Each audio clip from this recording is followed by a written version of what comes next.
I caught my fiancé cheating, so I faked amnesia after a car crash to see what she'd do. He's like a glitched-out robot, she told her lover. She had no idea I was recording everything. She thought I forgot everything, until I played the footage on our TV over candlelight. I gave her a suitcase, a smile, and 10 minutes to leave. Okay, I never thought I'd be that guy. You know, the one who fakes amnesia to catch his fiancé cheating. But life has a funny way of flipping you upside down, shaking all your brain cells loose, and daring you not to lose your mind completely. Or in my case, pretend I already had. Let me back up a bit. I'm a pretty normal guy, mid-30s, work in IT, keep my fridge stocked with frozen burritos and oat milk. I'm not flashy, not rich, but I had peace. I had my dog, my quiet apartment, and for the last 3 years, I had Emily. She was warm, kind, had this annoying laugh that grew on me. She worked as a bridal consultant. Yeah, I know the irony. We met at a mutual friend's birthday and hit it off immediately. Fast forward to 6 months ago, I put a ring on it. We started planning the wedding. I thought we were solid. But then things got weird. She started being glued to her phone. Like, not just regular texting. I'm talking sneaky, turning the screen away and laughing at random times levels. She was suddenly working late, a lot more. Canceling date nights.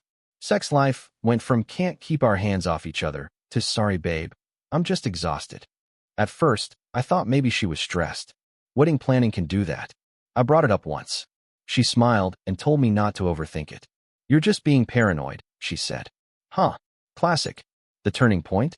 One boring Thursday night, she left her old iPad at my place. Claimed it was dead and useless. I wasn't even trying to snoop, but curiosity is a hell of a drug. I charged it up. Poked around. No password. And just like that, I fell headfirst into the rabbit hole. Texts, pictures, videos, hotel reservations. With my old college buddy, Derek.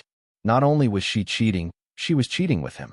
Derek, the guy who used to sleep through class and always forgot to pay you back for pizza. Apparently, he was now the man my fiancée moaned for in hotel rooms while I waited at home thinking she was stuck in traffic. I stared at the screen for what felt like hours. My ears were ringing. My whole body went cold. But here's the thing. I didn't scream. Didn't throw the iPad. Didn't even cry. I just smiled. Because in that moment, some weird, twisted part of my brain lit up and whispered, what if you didn't tell her you know? What if I played dumb? What if I watched her? What if I let her dig her own grave? And then, the universe handed me the perfect excuse. A week later, I got into a car accident. Nothing serious. Just some whiplash and a banged-up bumper. But when I woke up in the ER and saw Emily standing over me, crying and panicked, the plan clicked into place like it had been waiting for me all along. I blinked up at her and said, "Wait, who are you?" She gasped. The doctor looked at me, confused. I turned to him and said, "I don't remember anything. Let the games begin." So yeah, I told the doctors I had no memory of the last 5 years. Not just Emily, everything. My job, my apartment, my favorite burrito order. All gone. Just like that. Of course, the doctors ran tests. I played up the confusion. Told them I remembered my parents in high school, but nothing recent. They did a couple scans, didn't find anything alarming, said it could be temporary. Retrograde amnesia, they called it. Real or not, they couldn't exactly prove it wasn't happening. That's the beauty of it. Emily was crying at first, holding my hand, stroking my hair. But something was off. I was watching her closely. Her tears felt performative, like she'd been practicing them in the mirror just in case this kind of situation happened. She kept saying, "You don't remember me?" At all. But instead of pure heartbreak, there was this pause in her eyes. Something calculating. And then, just for a split second, I swear I saw it. Relief. That was the first crack. She stayed with me that night, talking nonstop about our perfect relationship. Pulling out her phone to show me pictures of us, vacations, dinners, engagement photos. She told me we were planning a beach wedding. Showed me a Pinterest board. Told me I used to call her my little jelly bean. Spoiler, I never have and never would. Ever. She was selling me a fantasy. I asked questions. Innocent ones. How did we meet? What do I do for work? Who are my friends? She answered quickly, almost too quickly, like she had rehearsed. The story of how we met was different than I remembered. The timeline didn't add up. She said we started dating right after Derek moved out of state. Funny. That's the exact time the messages between them started. I didn't say anything. Just nodded. Smiled. Said, "That's nice." The next few days, she insisted I move back in with her. Said it'd help jog my memory. Said she'd take care of me. Honestly, I couldn't have asked for a better setup. She had no clue I was quietly observing every little thing. Recording her, tracking her calls, even syncing her iCloud behind her back. Yeah, I went full spy mode. James Bond, but with trust issues and a neck brace. And the more I watched, the worse it got. She kept texting someone, always turning the screen away. She changed her lock screen passcode. Took mysterious walks in the evening, leaving her phone behind. Probably because she knew I might snoop. And once, I walked in on her on the phone in the bedroom. She didn't hear me. She was whispering, laughing. Said, "He's still clueless." This couldn't have worked out better. I backed away before she saw me. My heart was hammering so loud I thought she'd hear it through the wall. This woman, who sat by my hospital bed and cried crocodile tears, thought she'd hit the jackpot. She thought she could cheat, get caught, and get a reset button handed to her in the form of my amnesia. Little did she know, her clock was ticking, and I was going to enjoy every damn second. By the time I'd been home for a week, Emily had settled into this routine of being my personal tour guide to our relationship. She'd point to random things and say stuff like, "That's the coffee mug you bought me on our first trip together. You said it reminded you of my laugh." And I'd be like, "Oh wow, I must have had incredible taste." Which I do, but that mug was hideous. She was desperate to keep me wrapped in this curated version of our life. Always upbeat, always a little too cheerful, like she was auditioning for a part in a sitcom called I Totally Didn't Sleep with My Fiancée's Friend. But the more I played dumb, the sloppier she got. One night, I faked falling asleep on the couch. I even let out a soft snore for dramatic effect. She waited a few minutes, tiptoed into the kitchen, and I swear to God, called Derek. I didn't hear the whole convo, but I caught this gem. "Babe, he has no idea. He just stares at me like a puppy. Honestly, I think I like him better this way." Better this way. Like I was some neutered version of myself that wouldn't question why she smelled like cologne that wasn't mine. I sat there, still pretending to sleep, my hand gripping the edge of the blanket so tight it nearly ripped. But I stayed cool. I didn't blow it. I couldn't. Because I had a new plan now. See, I'd already set up a couple cheap security cams around the apartment. Easy to miss ones. One behind a bookshelf, one disguised as a smoke detector. Nothing fancy, just enough to capture proof. And that night, I caught her pacing around, laughing with Derek, even blowing a kiss to the camera she didn't know existed. I also started keeping a fake journal, the memory journal, she called it. She encouraged it, said it would help me reconnect with my old self. So every day, I wrote down sweet lies and sunshine. And on a secret burner notebook, I wrote down everything else. The cracks started showing wider. She left her laptop open one morning and forgot to log out of her messages.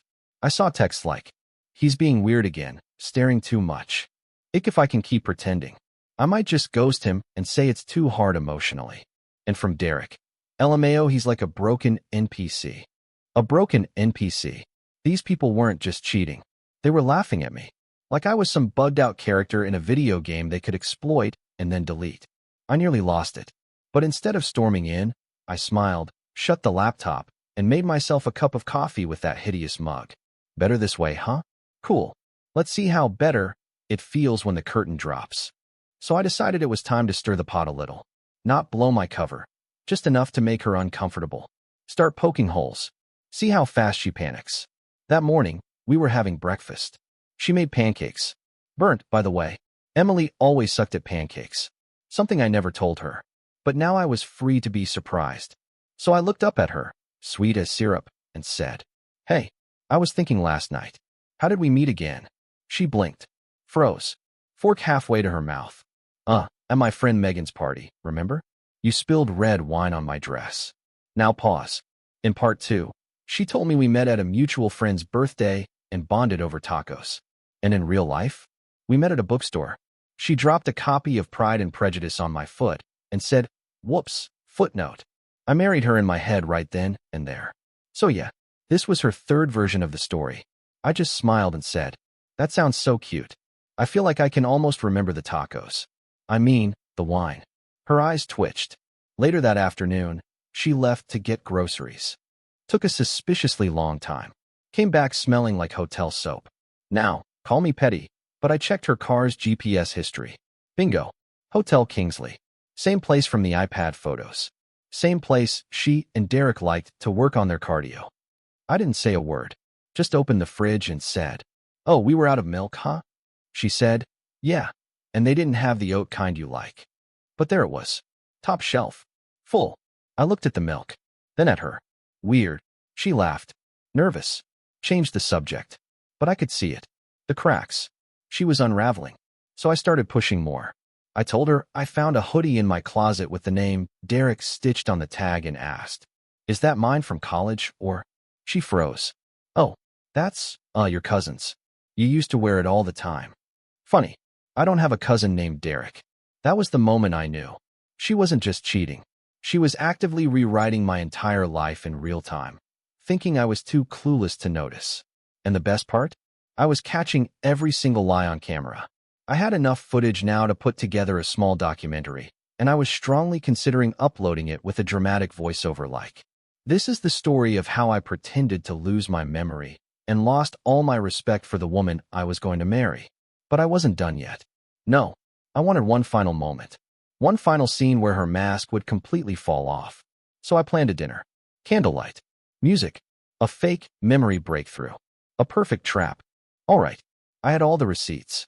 The texts, the hotel visits, the recordings, the phone calls, the 3 different stories about how we met, even the hoodie labeled Derek.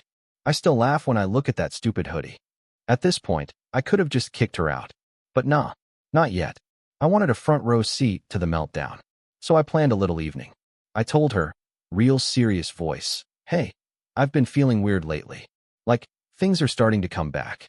Her eyes did this little twitchy thing, like a bird realizing it just flew into a cage. But she smiled. Said, "Oh babe, that's amazing. What do you remember?" I told her I wanted to have a special dinner to celebrate the memory breakthroughs. She lit up. Thought she was off the hook. Even wore that red dress I bought her last year for Valentine's. The one she said made her feel dangerous. She had no idea how right she was. So we sit down. Wine. Candles. Fancy takeout she passed off as homemade. Yes, Emily, I can still recognize Panda Express. I told her I wanted to show her something. She got all gooey-eyed, probably expecting a slideshow of our old pics or a playlist called Memories of Us, or whatever. Instead, I pulled out a flash drive, plugged it into the TV, and hit play. Clip 1. Her on the phone saying he's still clueless. This couldn't have worked out better. Clip 2. Her kissing Derek outside the hotel. Date and time stamped. Clip 3. The "he's like a broken NPC" text from Derek, read out loud by my laptop's text-to-speech. By clip 4, she wasn't blinking. Just frozen. Then I looked her right in the eyes and said it. Calm. Flat. Cold. I never lost my memory, Emily. Not for 1 second. And man, she shattered. Stumbled over her words. Wah. You're spying on me. Like I was the problem. She tried the tears. The fake ones. Tried to grab my hand. I pulled it away. I told her I knew everything. That I'd known since before the accident. That the whole amnesia thing was a setup to see how deep the rabbit hole went. And guess what? It went all the way down to hell. Then I handed her a suitcase I packed that morning. "You have 10 minutes to leave. After that, I call the cops. And I send the videos to your mom." Yeah, petty. But this wasn't a rom-com. This was war. She begged. Cried harder. Said, it was just a mistake. Mistake. I said, "You dated your mistake for 6 months. Don't insult my intelligence." She left. Eventually. And just like that, silence. The apartment felt lighter. The kind of silence that doesn't hurt, it heals. Emily was gone. Just like that. 3 years of my life walked out dragging a knockoff suitcase full of lies, bad perfume, and a red dress that now made me want to throw up. I stood there for a while. Not crying. Not angry. Just calm. Like I'd finished a long, complicated puzzle. And the last piece had finally clicked into place. But I wasn't done. See, before she left, she said something that stuck with me. "You're messed up, you know that? Who pretends to have amnesia just to catch someone cheating?" And to that I say, someone who got tired of being treated like a joke. And if I was going to be a villain in her story, then hell yeah, I was going to make it a bestseller. So here's what I did. I took all the footage. The texts, the calls, the fake journal. I compiled it into a tidy little folder labeled, "Just in case I need to remember," smiley face. Then I wrote a post. Title: I caught my fiancée cheating, so I faked amnesia after a car crash to see what she'd do. Spoiler: she failed. I told everything. Not in a vengeful, raging way, but with cold, clear, cinematic detail. Just the facts. Let people judge for themselves. I uploaded it anonymously on Reddit. Ida? No. Relationship advice? Nope. Straight to r/pro-revenge. And my God, it blew up. Within hours. Thousands of upvotes. Hundreds of comments calling me a legend, a lunatic, a genius, a psychopath. Honestly, I'll take all of it.